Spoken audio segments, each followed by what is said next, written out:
उठाने में मेरी कोई बेइज्जती होने वाली नहीं है।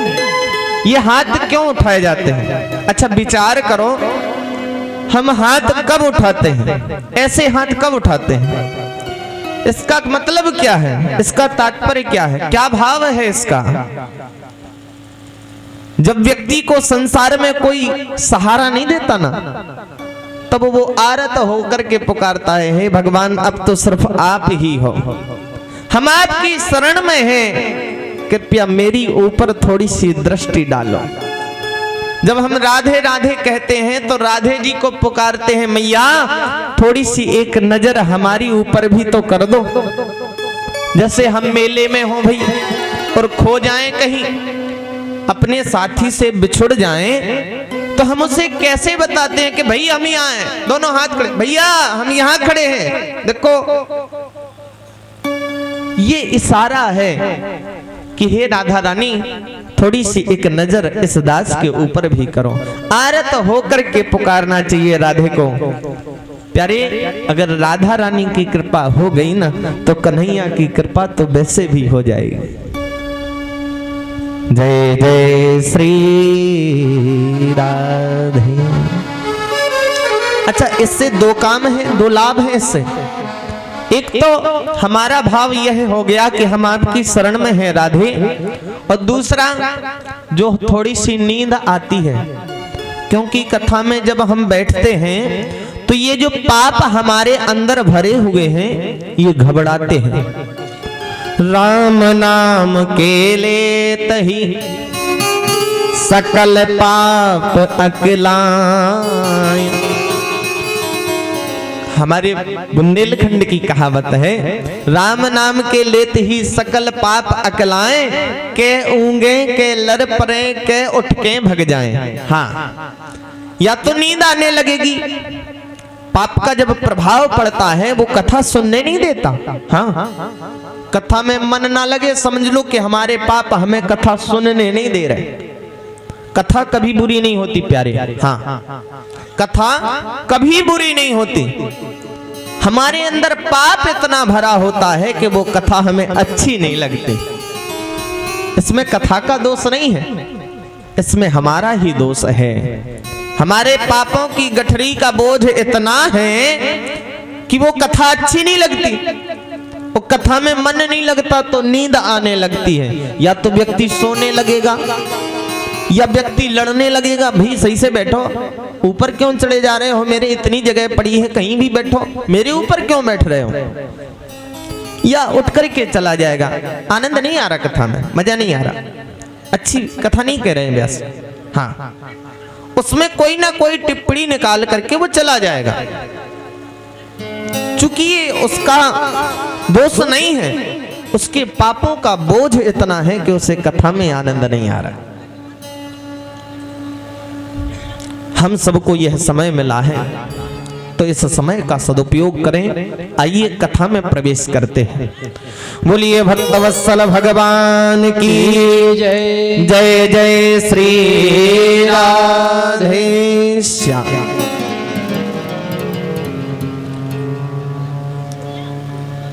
कल आप सभी ने भागवत जी के महात्म्य के प्रथम अध्याय का प्रथम श्लोक श्रवण किया। सच्चिदानंद रूपाय विश्वोत्पत्त्यादि हेतवे तापत्रय विनाशाय श्री कृष्णाय वयं नमः। भगवान कैसे हैं, भगवान करते क्या हैं, भगवान का कार्य क्या है, यह कल आपने श्रवण किया।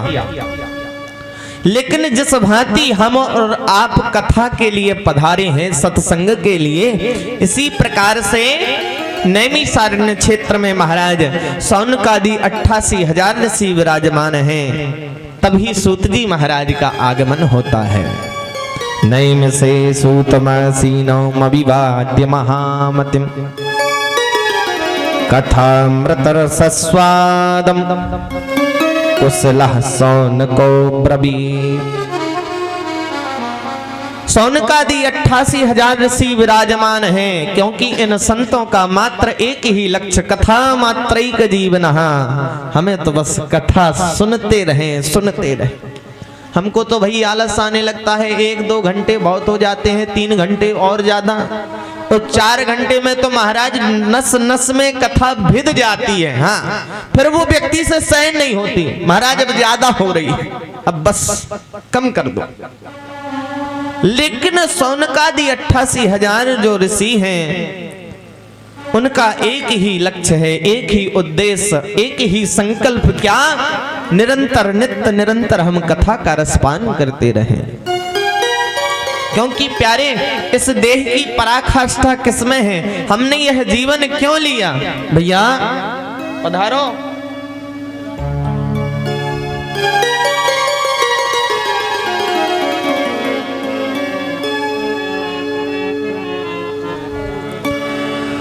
देह धरे करो यह फल भाई, देह धरे करो यह फल भाई, देह धरे करो यह फल भाई, देह धरे करो यह फल भाई। इस मानव जीवन का उद्देश्य क्या है? लक्ष्य क्या है? क्यों यह जीवन मिला? भगवान ने यह मानव जीवन जब दिया है तो क्यों? देह धरे करो यह फल भाई, देह धरे पर यह फल भाई। भजिय राम सब काम बिहाई, भजिय राम सब काम बिहाई, भजिय राम सब काम बिहाई, भजिय राम सब काम बिहाई। देह धरे कर यह फल भाई, भजिय राम सब काम बिहाई।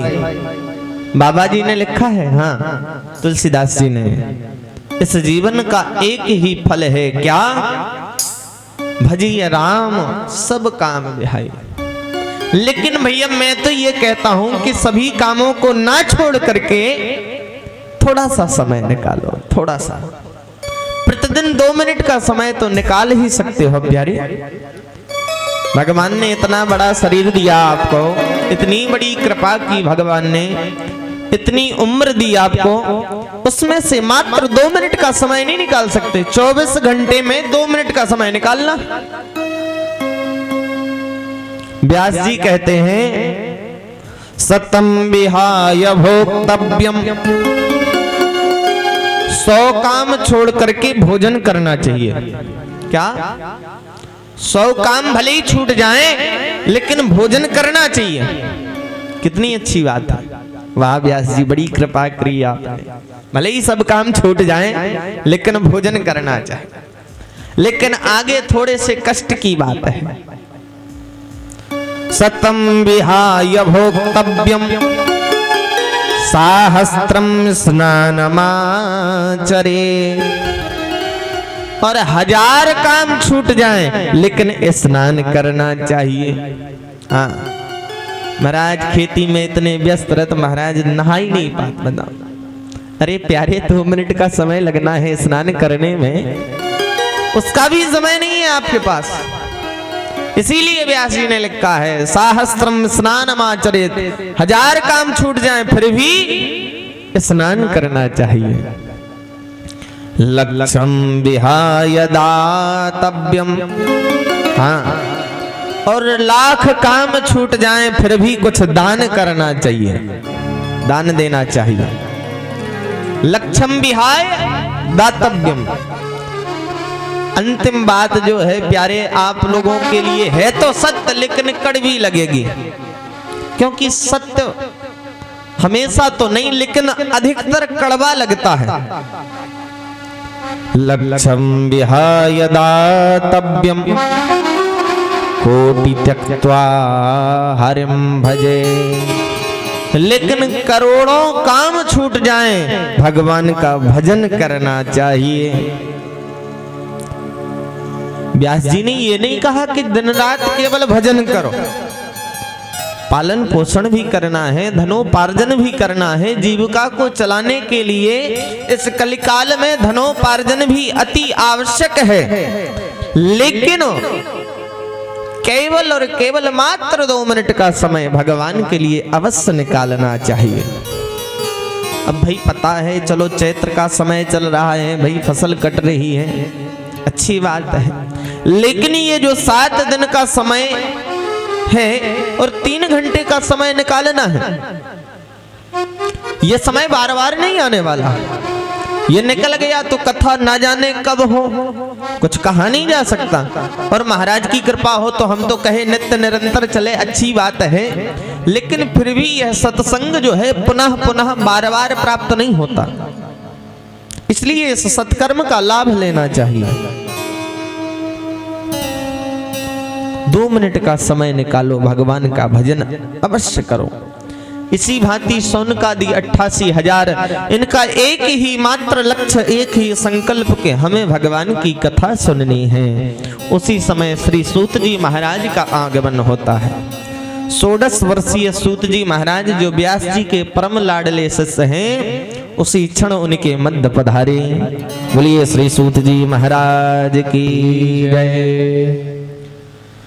जैसे ही सूत जी का आगमन हुआ है, महाराज सौनकादि 88,000 ऋषि अपने आसन से खड़े होकर के सूत जी महाराज का सम्मान करने लगे।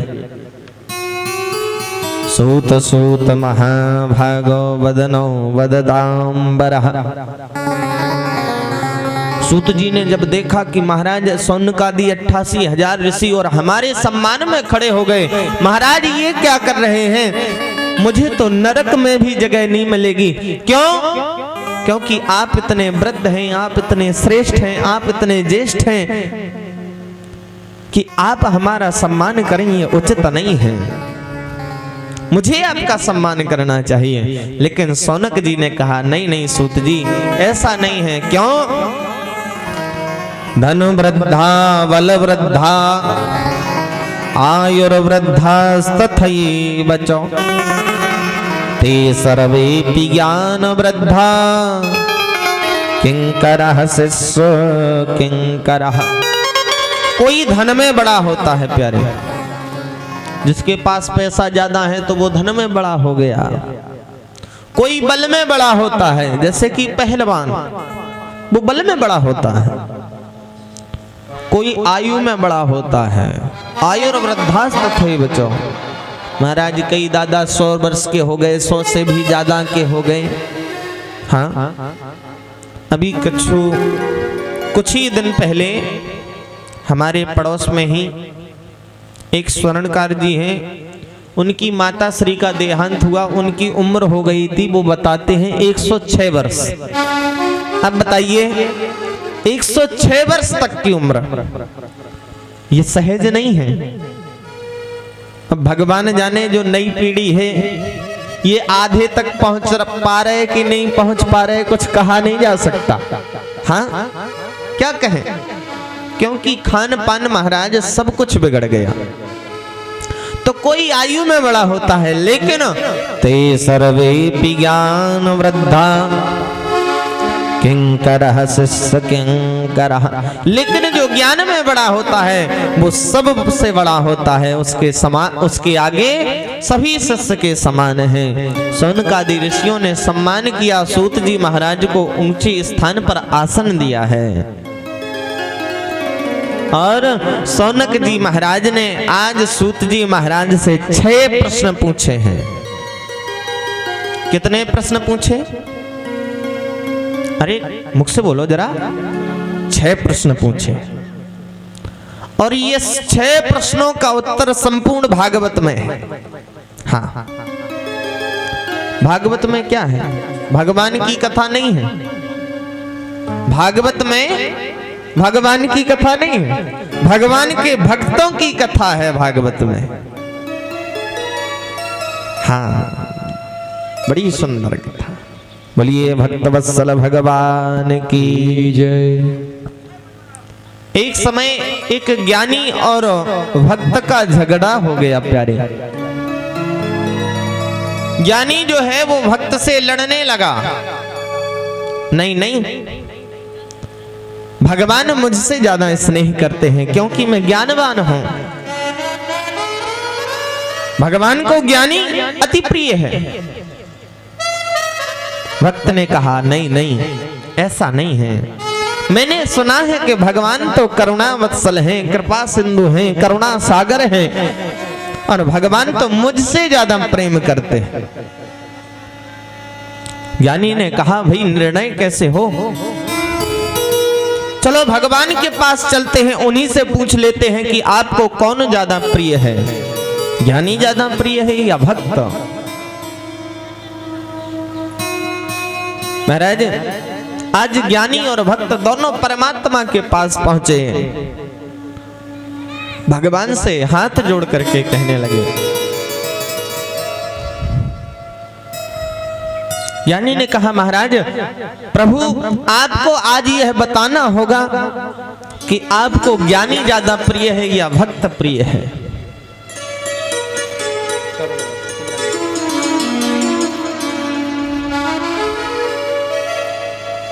भगवान ने बहुत विचार किया क्या कहें क्या ना कहें, लेकिन भगवान ने कहा ज्ञानी तो मेरी आत्मा है। क्या? ज्ञानी तो मेरी आत्मा है। भक्त ने जैसे ही सुना तो भक्त तो निराश हो गया कि आत्मा है तो सर्वोपरि है, लगता है ज्ञानी ही श्रेष्ठ है। तो भक्त पीछे दौड़ने लगा, पीछे हटने लगा, लौटने लगा वापस। भगवान ने कहा अरे भाई तुम लौट क्यों चले, रुको तो पूरी बात तो सुन लो। भक्त ने कहा प्रभु अब क्या सुनूं? जब आपने कह दिया कि ज्ञानी तो मेरी आत्मा है तो मुझे तो कोई छोटा सा स्थान ही मिलेगा। भगवान ने कहा प्यारे पूरी बात तो सुन लो। ज्ञानी तो मेरी आत्मा है लेकिन भक्त तो मेरा भी परमात्मा है प्यारे। भगवान भक्त का भक्त है, इसलिए भागवत में और कुछ नहीं, भगवान के भक्तों की कथा। आपने अगर सुना हो जैसे सत्यनारायण की कथा तो आपने सुनी होगी, सुनी? अच्छा बताओ उसमें सत्यनारायण का कहीं भी कोई चरित्र आया हो? बताइए। उल्कामुख नाम का राजा है, लीलावती है, कलावती है, साधु वाणिज्य की कथा है, राजा की कथा है, तुंगध्वज राजा की कथा है, सतानंद ब्राह्मण की कथा है। कहीं भी आपको सत्यनारायण भगवान की कथा मिली हो तो बताओ। प्यारे यही भगवान की श्रेष्ठता है, भगवान को यही श्रेष्ठ बनाता है कि भगवान अपना कुछ नहीं भक्तों का है। हाँ जो भक्तों का हो गया। प्यारे हम में और भगवान में कोई अंतर नहीं है। एक भक्त तो कहता है मेरा तुम्हारा सांवरे रिश्ता जरूर है, मेरा तुम्हारा सांवरे रिश्ता जरूर है। प्यारे अनजान था जो आज तक, हे प्रभु मुझे लगता है कि हमारा और आपका कोई ना कोई रिश्ता संबंध अवश्य है, लेकिन अनजान था जो आज तक मेरा कसूर है।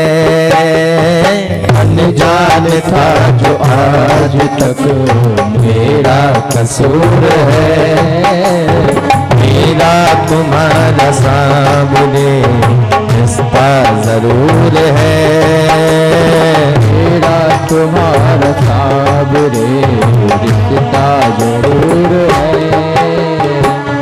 एक बात बताओ, मेरी समझ में नहीं आया, क्या आप लोगों का संबंध परमात्मा से नहीं है? आप लोगों का रिश्ता भगवान से नहीं है? तो फिर ताली क्यों नहीं बजाते प्यारे? ऐसे ही क्यों बैठे हो? कुछ खो गया आपका? बताइए, किसी ने आपका कुछ हर लिया हो तो बताओ, या किसी डिप्रेशन में हो तो बताओ। अरे प्यारे, परमात्मा की शरणागति में है आज, यहाँ पर निश्चिंत होकर के अपनी हस्ती को बुला करके मस्ती में भाव से भगवान से कहना है, मेरा तुम्हारा सांवरे रिश्ता जरूर है,